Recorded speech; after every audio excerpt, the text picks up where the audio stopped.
Bonsoir à tous, le journal de l'été, vous le savez, c'est toutes les semaines un territoire différent des Hauts-de-France qu'on découvre. Et cette semaine arrêt en Montreuil ou à Côte-d'Opale et ici en baie d'Authie à Berck dont on va parler avec notre invité.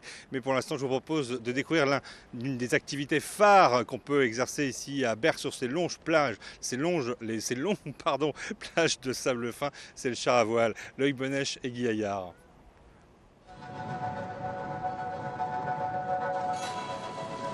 Été comme hiver, le char à voile est un sport roi sur la côte d'Opale. Son terrain de jeu, ce sont ses plages à marée basse. Du sable dur sur lequel David et ses 5 stagiaires ont évolué toute la semaine.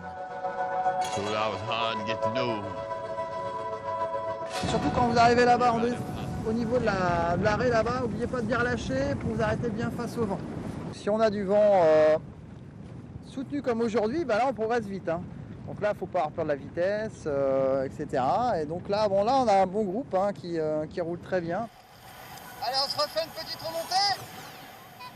5 sportifs qui en redemandent, ils n'en sont pas à leur premier essai. Tirés par une voile dans leur coque, ils perfectionnent leur expérience d'un frisson accessible. J'ai essayé pas mal d'autres sports sur la plage, mais celui-là il est sympa parce qu'il n'est pas trop difficile. On peut commencer en étant complètement débutant. C'est des bonnes sensations très rapidement, pas besoin d'être trop technique, pas besoin d'en faire 15 ans pendant toute son enfance. Ras du sol, on peut tourner, faire des dérapages, c'est bien. Et des fois, quand on tire fort, on lève sa roue et on peut faire du deux roues. C'est un sport vraiment complet, on travaille un peu l'équilibre, on travaille la force dans les bras et puis c'est vraiment quelque chose de bien, il y a vraiment une sensation de vitesse. Une vitesse idéale à trouver sur les grandes plages de la côte d'Opale, à Berck en particulier. Ici, on a des belles plages à banc en fait. Vous voyez, on a des bonnes longueurs pour rouler, bien lisses. Et surtout, on peut faire de grandes distances là. Avec la possibilité, en fonction des conditions, de faire un aller-retour de 10 km jusqu'au Touquet en 2 heures. Retour sur France 3, Hauts-de-France, en direct de Berck, côté sud, au bord de la baie d'Authie. La marée est en train de descendre et les phoques qui sont juste à côté vont commencer à s'approcher de la digue. Il y a plein de gens qui sont là pour les voir. Je suis avec François Goudot. Bonsoir. Bonsoir Christophe. François, vous êtes responsable de tout ce qui est animation événementielle à Berck. Déjà ici, il y a du vent, on l'entend, mais c'est ce qui fait un peu l'histoire de la cité. C'est un de nos points forts, c'est ce qui a développé ici la station avec bien sûr la marine au départ, mais le Berck hospitalier avec ce bon air iodé. Et puis comme on l'a vu, le char à voile également bénéficie du vent et plus récemment le cerf-volant bien sûr. Alors j'ai évoqué les phoques, ils sont juste là-bas. Ça c'est aussi devenu une marque de fabrique de Berck et de la baie d'Authie.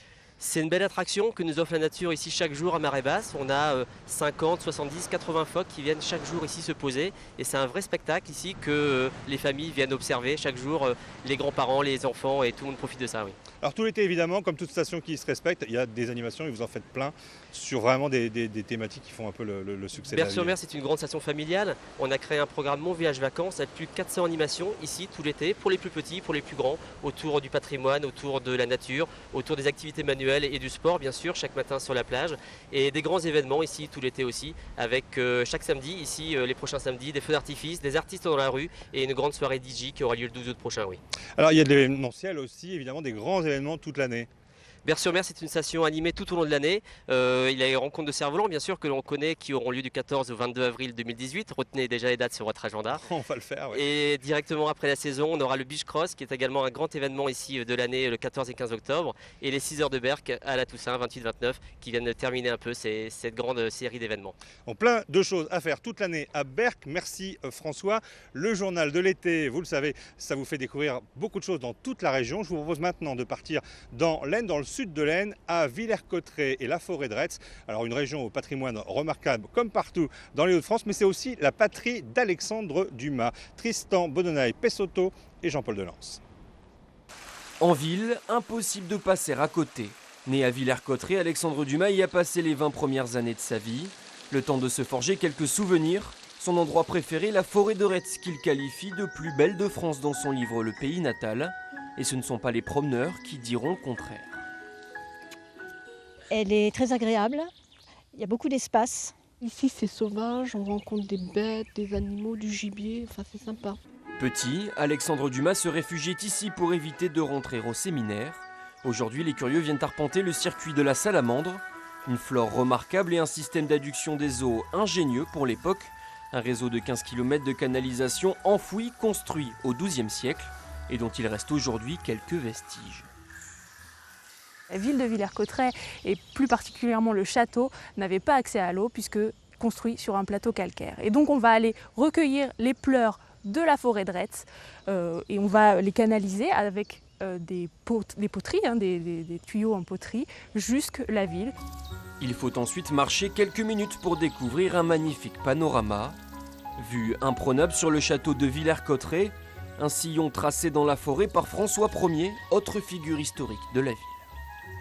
Lorsqu'il crée le château, il crée aussi les jardins et de ces jardins va être percée une première partie de l'allée royale. La seconde partie, elle, sera percée sous les ducs d'Orléans au XVIIIe siècle. C'était une volonté du roi afin qu'il montre sa suprématie tout simplement, sa suprématie aussi sur la nature.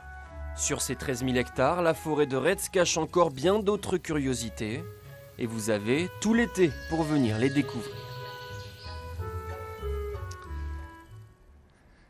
Et justement, la semaine prochaine, on sera toute la semaine dans l'Aisne. On ira du côté de Laon découvrir la vallée de l'Ailette et je vous donnerai rendez-vous lundi en direct depuis la caverne du Dragon. On parlera Première Guerre mondiale. Je vous souhaite une excellente soirée sur France 3 et n'oubliez pas, suivez-nous sur les réseaux sociaux, tweetez, commentez, partagez et nous on se donne rendez-vous lundi. Je vous souhaite un excellent week-end.